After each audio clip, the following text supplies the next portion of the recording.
O Shabat aparece e vamos recebê-lo. Bem-vindo à Casa dos Benenos, sim.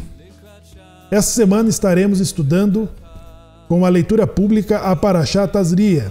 Vamos então aos principais destaques desta Parashá. Após a discussão da última porção passada, que trata a respeito de Tumá, resultante de animais mortos, a Parashá Tazria introduz várias categorias de Tumá, emanando de seres humanos. Começando com uma mulher dando à luz.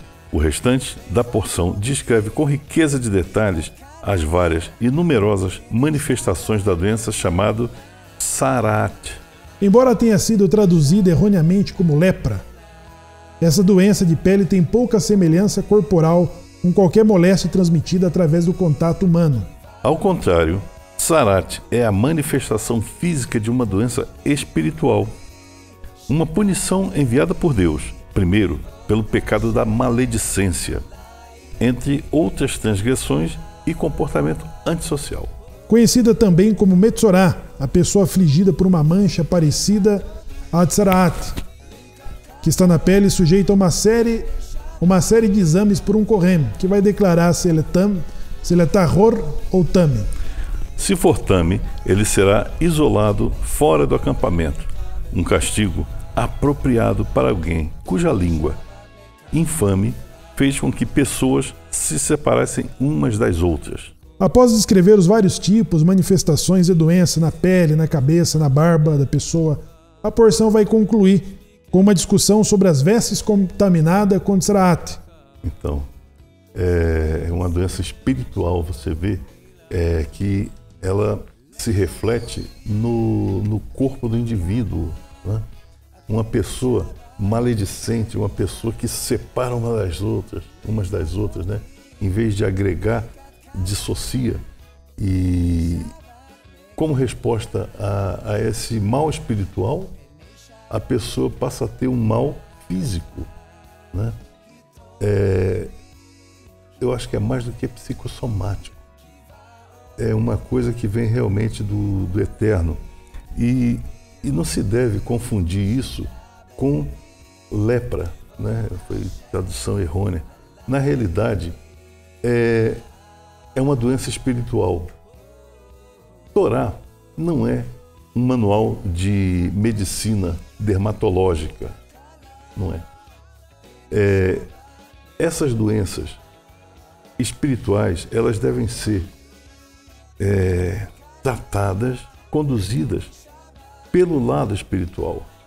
A pessoa que foi maledicente, que falou mal, que tratou mal as pessoas, que separou irmãos, essa pessoa, devido a essa doença, essa pessoa também vai ser separada da comunidade. É a mesma moeda em que a pessoa fez o mal, a pessoa recebe o mal também. É uma questão de convívio social, né, Zay? Pessoa que consegue conviver, né, afastado da proibição, primeiro, de não dar ouvido à maledicência. É uma proibição diretamente aos juízes, né, que não tinha permissão de ouvir uma parte do litígio ausente da outra parte. Então ele tinha que ouvir as duas partes, né, para que não contaminasse. E somos proibidos também de dar ouvido a uma má notícia, a má informações das pessoas, né? E isso faz com que a pessoa que está ouvindo, ela crie um sistema de defesa, de julgamento, né? E essa notícia ela continua se espalhando, né? A ponto de causar um afastamento social, comunitário, até familiar, uma separação da família, ou a retirada de um Shalom Bait em função de comentários desnecessários. Não trata-se de comentários mentirosos. São por mais que seja verdadeiro, né? Por mais que seja verdadeiro. É dispensado, é proibido o comentário, né, do que respeita ao alheio. O falar mal, exatamente. Ao falar mal da pessoa. A maledicência, como diz a própria Torá, ela já diz o seguinte, que mata 3 pessoas. Aquele que falou a maledicência, aquele de quem é dita a maledicência e aquele que ouve a maledicência. Mata essas 3 pessoas. Exato. Então, é uma coisa que o judeu deve evitar de todas as maneiras, ainda que seja verdade. Sendo mentira, então, pior ainda, mas ainda que sendo verdade, devemos evitar de propagar uma maledicência, Sim. de criar ou propagar, ou enfim, evitar que a nossa alma morra. Não trata-se tão somente de fake news, trata-se de espalhar informações, seja elas verdadeiras ou falsas. Ela cria todo esse transtorno de separação. Como diz o Zayt, ela prejudica as 3 pessoas: a que transmite a informação, a que recebe e a pessoa de quem se fala, né? Causa separação, né? Tem uma crônica contada por Shalom Arush, que diz que um tzadik, um homem piedoso, que fazia bem, ele conseguia fazer bem a toda a sociedade, né? Fazia de tzedakah, fazia várias ações beneficentes, mas não conseguia viver em paz com a família. Não tinha um Shalom Bayit.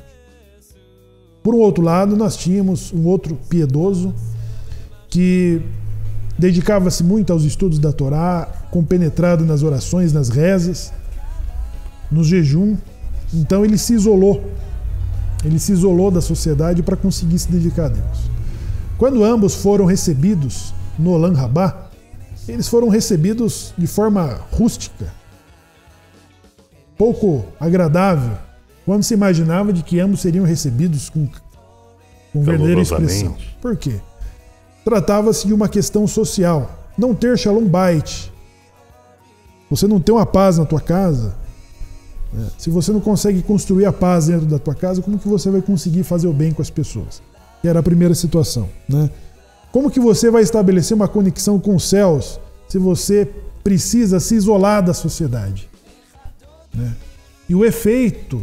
Não é isso que o pai quer. O efeito da Lashon Hara, ela separa a família, ela tira o Shalom Bayit da casa, separa casais, separam amigos, né? E cria um distúrbio social de trazer o ódio gratuito. Um afastamento. O ódio gratuito é a atribuição da destruição do segundo templo, do segundo Beit HaMikdash. Foi a causa. Né? Porque os judeus passaram a odiar-se mutuamente. E o ódio gratuito vem da Lashon Hara. Então, por isso que essa doença espiritual, né, essas manchas que apareciam na pele das pessoas, está associada a isso. E essa demonstração nós temos, Ait, a partir do momento em que Miriam e Aharon, eles se unem para falar de Moisés. Exatamente. De um homem piedoso, né? Quando o próprio Deus o censura dessa prática e Miriam é acometida da tzaraat, né? Dessa doença em que precisou ficar afastada de acordo com o procedimento de purificação, acompanhada por um Kohen. Ela precisou ficar afastada do acampamento. Isso. E o acampamento não pôde, não foi possível levantar o acampamento em função de Miriam. Então criou-se todo esse transtorno. Nós temos uma outra situação semelhante, que é do profeta Yeshayahu, né? O profeta Yeshayahu, quando recebe uma revelação, ele diz assim: ai de mim, que estou em meio a homens de lábios impuros. Isso. Né? Exatamente. Bom, Zayt, se eu tivesse na torcida do Corinthians ou qualquer outro tipo de torcida, ou de uma demanda igual a essa, e eu recebesse a revelação, eu falasse assim: ai de mim que vivo meio a pessoas de lábios impuros. Talvez fosse coerente, eu estaria menos, eu teria cometido uma agressão menos violenta. Mas quando você fala: ai de mim que vivo em meio ao homem de lábios impuros, quando você está compondo um minyan, quando você está compondo uma comunidade de pessoas que procuram aproximar-se da essência divina, então a censura de que o profeta recebe é da queimadura nos lábios. Dos lábios, com a brasa. Com a brasa. E essa defesa vai usar inclusive o próprio Rambam, que por ocasião em que viviam da conversão forçada dos judeus, pelos muçulmanos na Espanha, a comunidade passou a ter dificuldade em acolher Zaid. Esses anuncitas, esses judeus convertidos à força pelo islamismo, quando chegava em Pessa, chegava Yom Kippur, esses anuncitas, esses muçulmanos, judeus convertidos ao Islã, procuravam as sinagogas. E eles não eram bem recebidos e falavam mal dessas pessoas, os classificando como idólatras, que eles deveriam ter preferido a morte. E, enfim, criavam dificuldade desses judeus participarem da sinagoga. E o Rambam, ele vai usar essa defesa. Falou, olha, vocês estão falando contra esses judeus?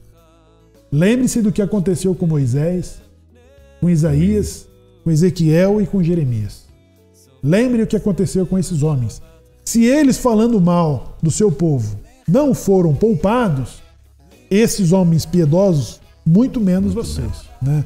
Então, afastar o ódio gratuito, quando você espalha uma notícia, uma má notícia da pessoa, é extremamente grave. E quando você espalha uma notícia falsa da pessoa, ainda pior. Você acrescenta a gravidade a esse erro, a essa transgressão, estando sujeito também de ser afastado, de ser separado do convívio e de ser levado a galute, né? A galute foi a consequência da separação do ódio gratuito que acometeu a destruição do segundo templo em Israel.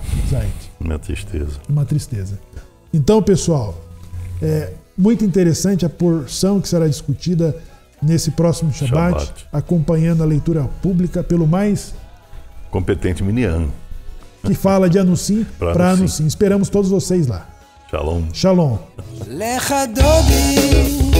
לקט קלה, בני שבת נקבלה